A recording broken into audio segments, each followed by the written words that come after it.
In my opinion, this is the most interesting story of this unit, The TellTale Heart by Edgar Allan Poe. Perhaps one of the greatest writers in our modern time altogether.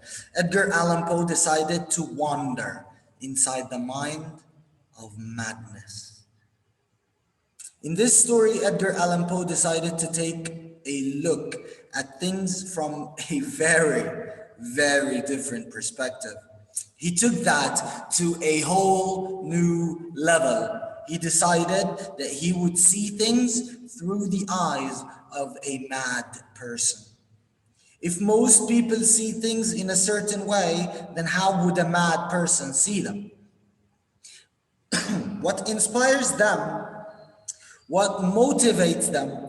Why do they do the things they do? And how do they see themselves? Do they see themselves as mad? Or what's their take? What is their perspective on the actions that they do that make people judge them as mad? All of these questions are answered in Edgar Allan Poe's Telltale Heart. This is a story with only two characters in its events and one place as a setting. Most of the dialogues that take place in that story is inside the killer's mind, or as it's called, an internal dialogue. It begins with the killer questioning people's perspective on him. Why do they see him mad? Why do you call me mad? If this madness, as you call it, has made me stronger, has made me better, has made me less afraid.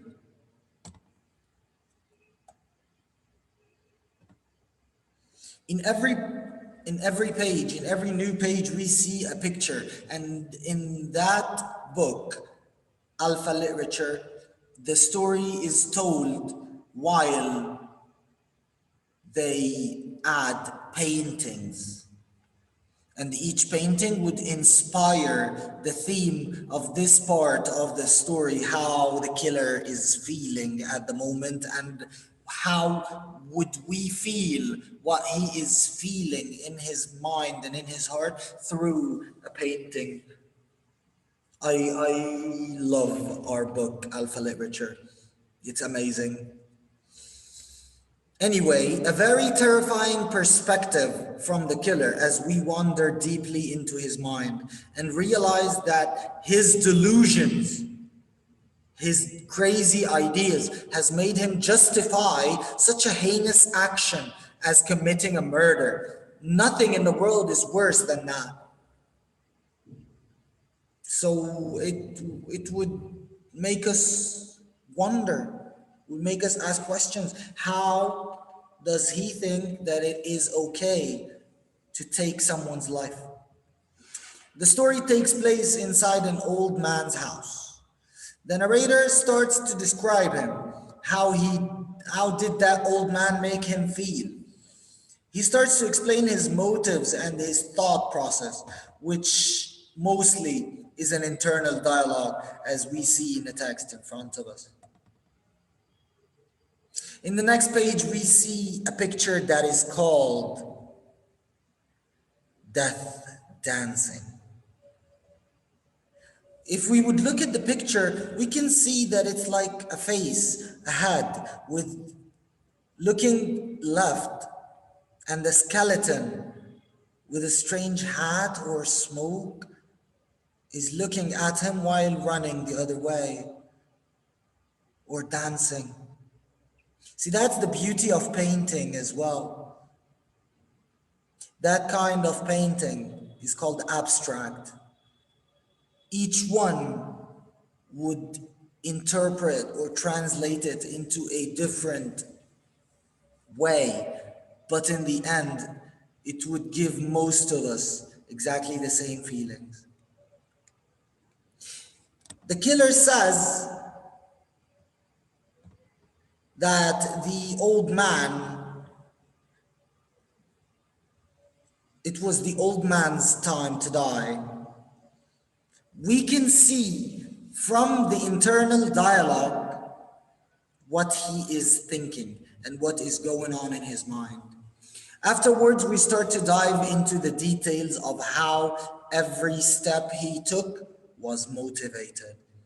Because we can read his every thought, and then he goes on and speaks about the details of the murder and how he did it, and how he felt during the whole process, before, during, and after the murder.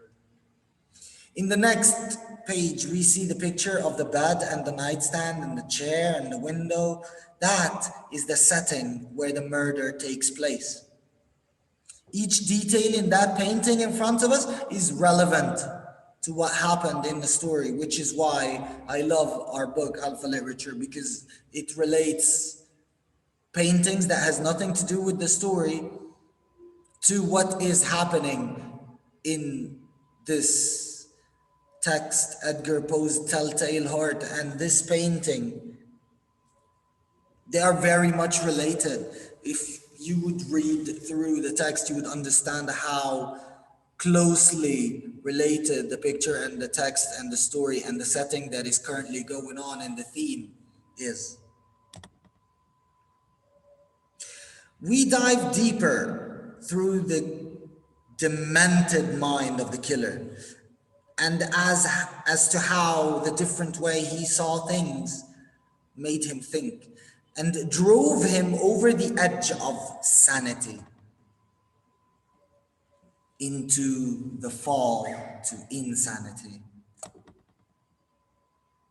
In the next page, we see a very famous painting called The Scream.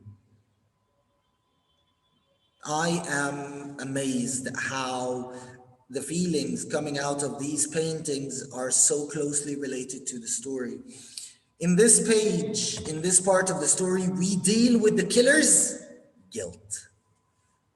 How his guilt drove him mad and made him confess in the presence of police officers who came to the house to investigate after the neighbors had heard the old man's scream and called the police.